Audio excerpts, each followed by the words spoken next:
and then the rest is for the other services, particularly the harvesting of aquatic plants and for the navigation. Some of the key issues, as I mentioned at the very start, have been related to changes in the water flows from two perspectives. One is that the mouth of the river, which used to be roughly to the sea, this channel started moving due to sand deposition, and the mouth moved all the way up to the north, about 18 kilometers. The narrowing of the channel meant that the flows of water in and out of the lagoon changed, and as a result, the fish stocks declined. You can see that the lake changes a lot in terms of size, and this is looking at salinity. You've got a wide range of salinity, pre-monsoon and post-monsoon, because of the fresh water that's coming down from the rivers and the catchment area. Much of the water, as I said in the beginning, comes from here, so you've got a larger freshwater area here. It turns more brackish as you go into the west part of the lake. With the freshwater increase, one of the big problems was that where the fresh water was being maintained within the lake, there's not necessarily too much circulation of water around the lake. So parts which are fresh remain largely fresh, except due to evaporation. When you have the contraction of the lake, you have some movement of water, but there's not very good mixing across this lake. And so where you had fresh water coming in, over time you had a large infestation, well, it was called an infestation of freshwater plants in the eastern part of the lake, and that led to a lot of problems socially, because this area has a lot of poor people, marginal fishermen. They were not able to fish in the eastern area or the northeast area, so they started moving to the lower areas and conflicted with the needs of the fishermen who lived in that area. So there was quite a lot of problems. Very difficult to solve because of the local interests, the political interests, and the Ramsar authorities, the state authorities had to put in a lot of time and effort to try and mediate the discussions and find a solution for this. Fortunately, things have improved with the opening of the mouth of the river and the strengthening of the Chilika Development Authority. Their mission is outlined here. It has the broad requirements of managing any wetland area in a complex situation, and come to how it works. It's importantly, it's chaired by the Chief Minister of the state, so it has the highest support from the state government authorities, and has a very active membership across all society. So it has local stakeholders, the various state government agencies, and federal government agencies. You can expand that to look at in a little more detail the wide scope of participation in this. Wetlands International, as an NGO, has a seat on the table as well. We've been providing technical advice to the Chilika Development Authority over the last nearly 2 decades. But importantly, there are a lot of local NGOs. There are state government agencies. You can see a wide-ranging list of them: agriculture, fisheries, water transport. Being a coastal area, it also has the coast guards and the military who are users of the area, so need to be part of the planning. So you've got national government agencies. Technical information comes from a range of universities, both within the state and technical institutions across the country, state and national institutions.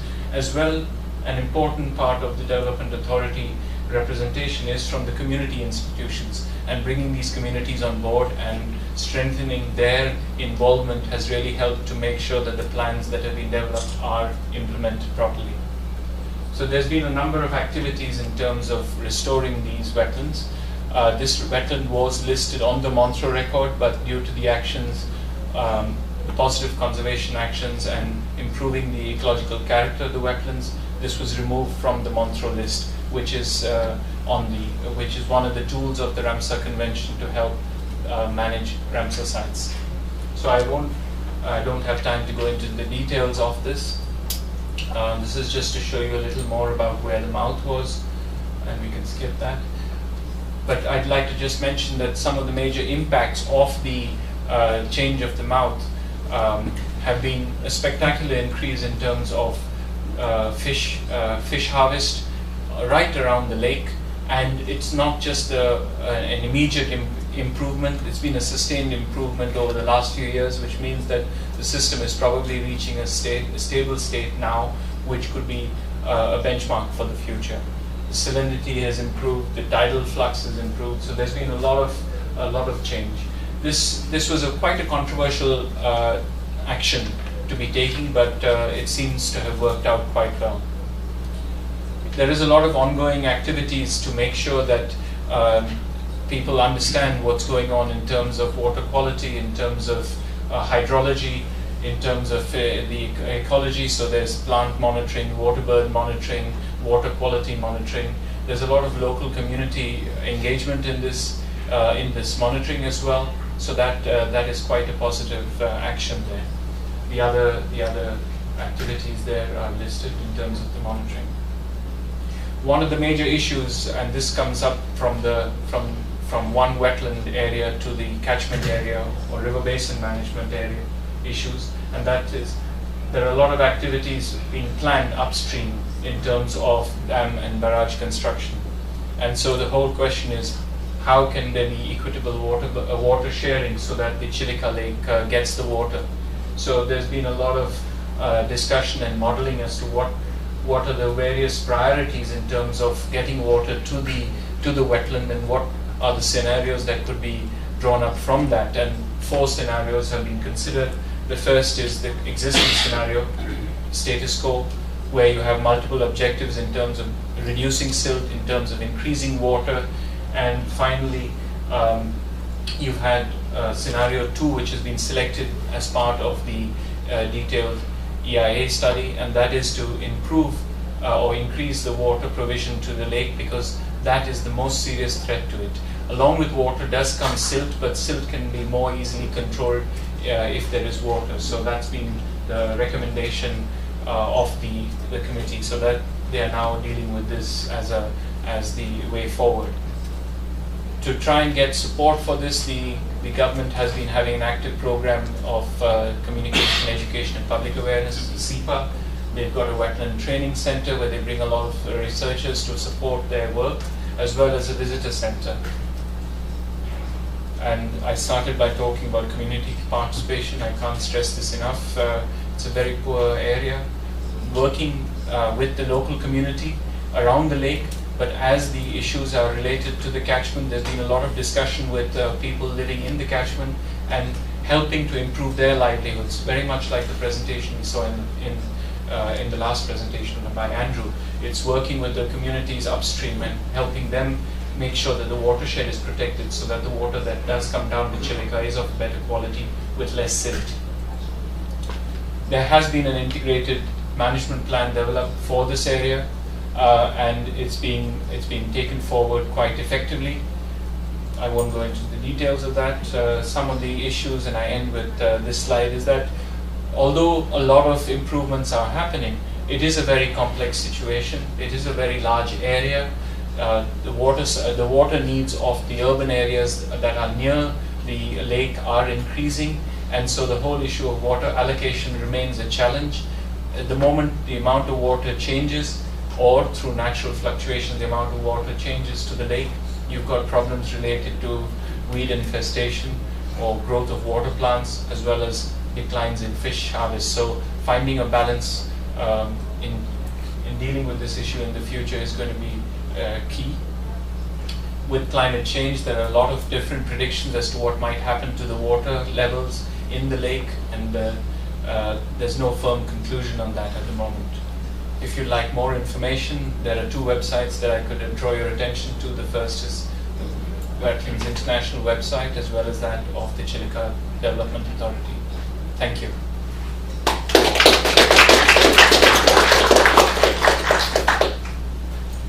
Thanks very much, Tej. Are there any quick questions?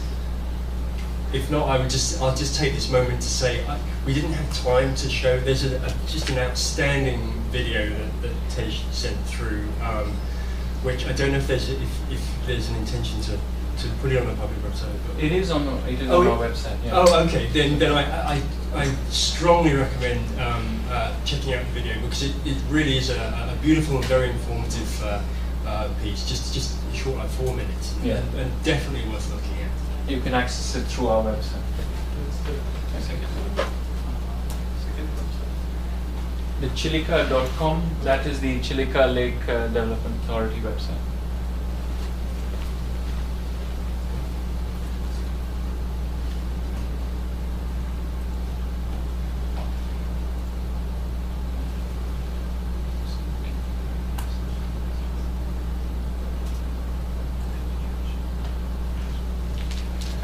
Okay, so I'm up next. I'm going to talk to you about global perspectives for service delivery for human water security. So this is the tools section that we're in now, although I'm not going to get into too much detail about tools. I'm really going to give you an overview of just some of the work that I've been involved in through Conservation International and through IUCN over the last couple of years, and maybe that it will give some information for our discussion later. So, as I think you know, in 2010, Charles Maurice-Marty and his colleagues published a paper on the global threats to human water security and river biodiversity. And one of the main conclusions of that paper was that the existing threats to rivers were mainly have developed in the developed part of the world, in parts of North America, Europe, and some parts of Asia.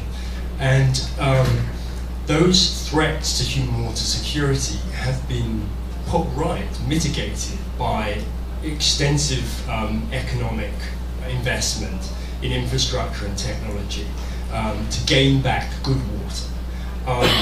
But that's kind of papering over the cracks. It hasn't put the threats right in many cases. It hasn't changed the ecosystems back to what they should be. In the developing world, we have a situation where there are many rivers where the threats haven't, up until recently, have not been great, but are becoming great. And so we're at this decision point about how we deal with those threats. So, on the strength of that, some colleagues of mine at Conservation International thought, let's look at the same distribution of freshwater ecosystem services that are provided by these regions. So how do different land covers provide services such as water quality, quantity, and flood mitigation? That's what we started with. And how does the capacity of those land covers change based on additional threats, whether it's pollution or flow disruption or introduction of species? And we came up with a similar kind of result where you have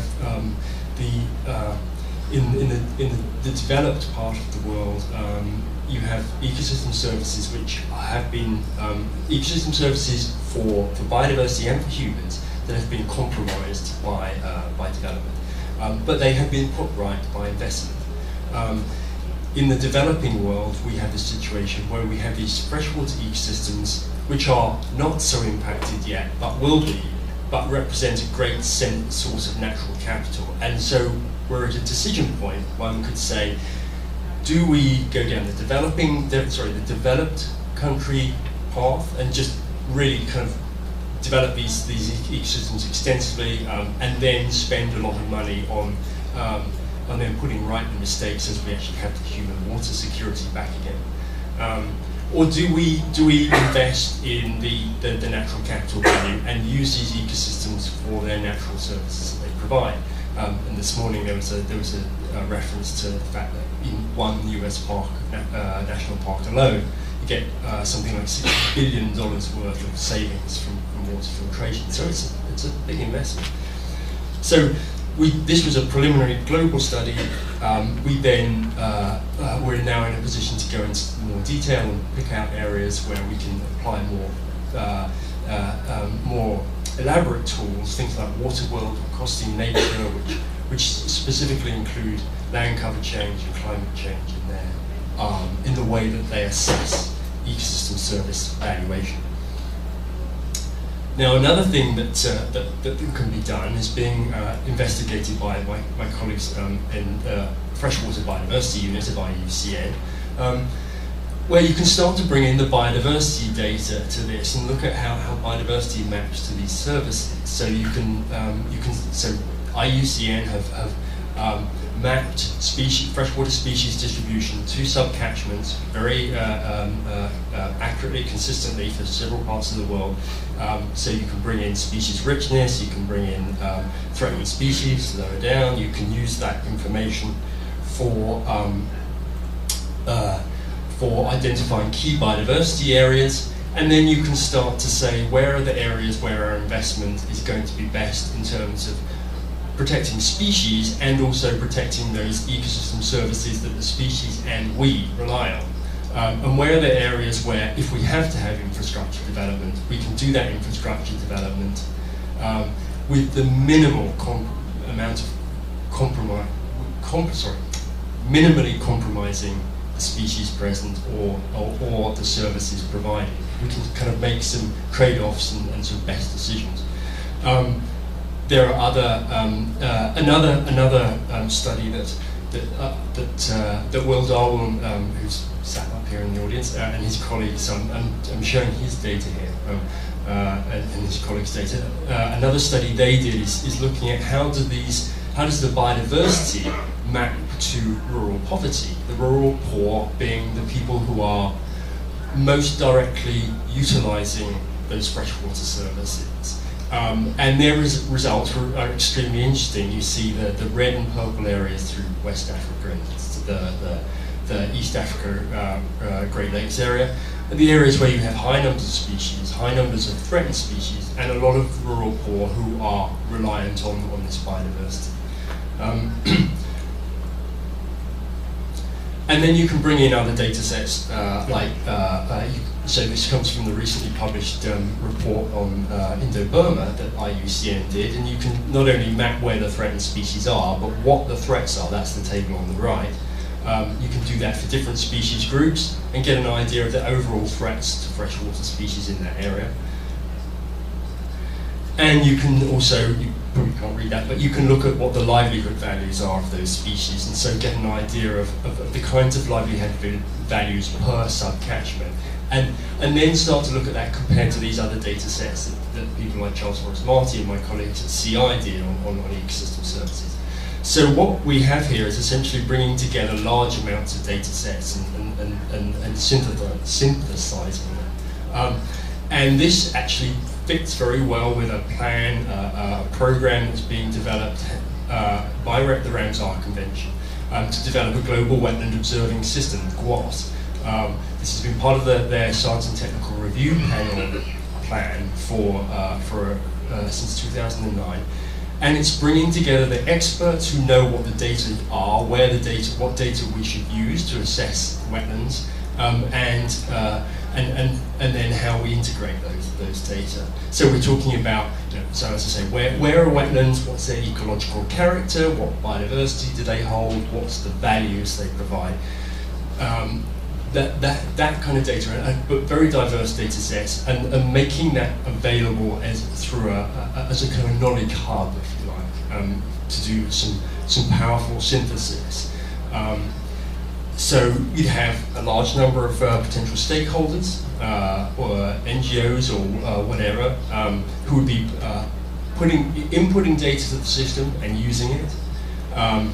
And then from that, you can get your synthetic product, you can synthesize your data and produce products, such as Ramsar's State of the World's Wetland reports would be one potential. Something that CI has been interested in doing is creating a watershed health index, a way of monitoring the condition of catchments around the world. And then you could take the results from that and feed it into the State of the World's Wetland reports, and also feed it to conventions and so forth. People, things like IPBES, CPD, and partnerships like the Biodiversity Indicators Partnership. And so this idea of an index is based on the Watershed Health Index, based on the Ocean Health Index, which was just recently published. which has brought together an extremely large group of experts who've identified what a number of public goals, essentially ecosystem services that can be provided by the ecosystems in question. So we do the same thing with freshwater. And we kind of link this to the Millennium Ecosystem Assessment categories of ecosystem services. And we would assess these systems looking at their, I've gone 2 slides on,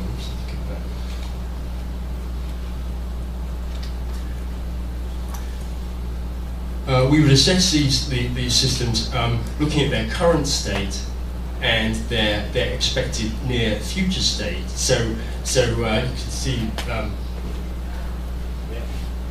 so the current state and then the future state based on the recent trends in the status, the vulnerability to pressures, and the responses, that's conservation opportunities and policy responses that can improve the status of these services. So you could do that for individual services and then create an overall sort of service goal.